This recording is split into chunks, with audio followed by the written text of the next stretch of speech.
London থেকে আমাদের সহকর্মী হেফাজুল করিম রকিব আমাদের সঙ্গে সরাসরি যুক্ত হচ্ছেন।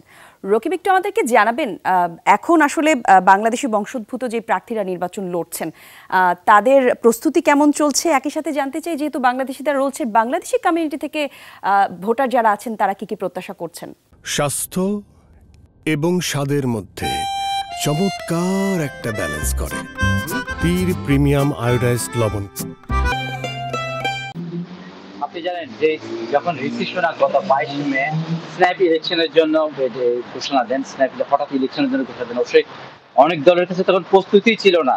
লেবার পার্টি সহ, এই যে লিবডেম সহ, সোশ্যালিস্ট পার্টি সহ, ওয়ার্কার পার্টি সহ এবং রিফর্ম, তাদের কাছে কোনো প্রস্তুতি ছিল না। সেই প্রস্তুতির মাঝে কিন্তু গত 22 মে ঋষি সোনাক, বর্তমান প্রধানমন্ত্রী যে লিডার, সে স্ন্যাপ ইলেকশনের ঘোষণা দেয়। তারপর থেকে কিন্তু সবাই দূরের মধ্যে আছে কিভাবে ইলেকশনের এই প্রতিদ্বন্দ্বিতা, কিভাবে নিজেকে ভোটারদের কাছে প্রমাণিত করবেন সে যোগ্য, এভাবেই কিন্তু সবাই প্রতিদ্বন্দ্বিতা।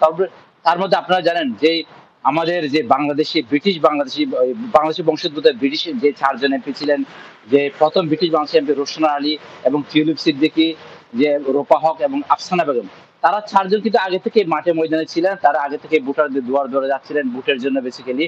এবং এখনো পর্যন্ত আমরা নিশ্চিত ধরে নিতে পারি তারা 4 জনই আবার জয়ী হবেন। তার মধ্যে যদি টিউলিপ এবং যদি রোশনা আলী জয়ী হয়, তারা অবশ্যই মন্ত্রী হবেন, সেটা আমরা এক ধরনের ধরে নিতে পারি। কারণ তারা আগে যে ট্রামগুলোতে, যে আগে তারা 3-4 বার যে এমপি ছিলেন, তার মধ্যে তারা ছায়া মন্ত্রীর দায়িত্ব পালন করছেন বিভিন্ন এই মন্ত্রণালয়ের স্তরে। এবং রোশনা আলী এই গভর্নমেন্টের আন্ডারে কিন্তু ইনভেস্টর এবং যে আপনার কমিউনিকেশনের, সেই ইন্টারন্যাশনাল ট্রেডের সেই দায়িত্ব ছিলেন রোশনা আলী বেসিক্যালি। তো সব মিলিয়ে আমরা ধরতে পারি যে আমাদের 4 জন যে এখন আছে তারাও জিতবেন। জি রকিব, ধন্যবাদ আপনাকে আমাদের সঙ্গে যুক্ত হবার জন্য।